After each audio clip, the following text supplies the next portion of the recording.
Aprecia la música que toca Tommy Emmanuel. Soy un gran fan de Tommy Emmanuel. Lo considero un guitarrista pero del tamaño del mundo. Eso es brutal, es inteligente, es expresivo, es capaz. A él le vi yo una entrevista donde él explicaba, mira, cuando estás aprendiendo un arreglo, no quieres ni que te vean. Estás enseñándole a tus dedos dónde tienen que estar hasta que lo hagan solos. Esa es la técnica. Cuando los dedos ya lo hacen solos, entonces puedes empezar a interpretar música. Fíjate cómo viene al caso con lo que decíamos con María Dolores.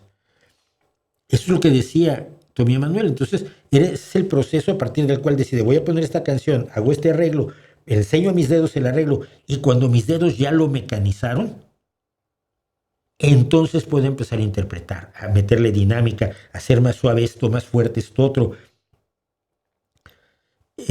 Yo soy un admirador enorme y lo he visto tocar con otros guitarristas a los que verdaderamente admiro, como Billy Strings o como Molly Tuttle, en el mundo del folk, y soy perdido. Cuando puedo ver a Tommy Emmanuel, cuando saca cosas nuevas, es de los artistas a los que sigo siempre, siempre, siempre. Les recomiendo mucho a Tommy Emmanuel. Es un guitarrista australiano, debe tener un poquito menos que yo, quizás unos 67 años, lleva toda la vida tocando, pero es un virtuoso de la guitarra, pero un gran comunicador de emociones con la guitarra.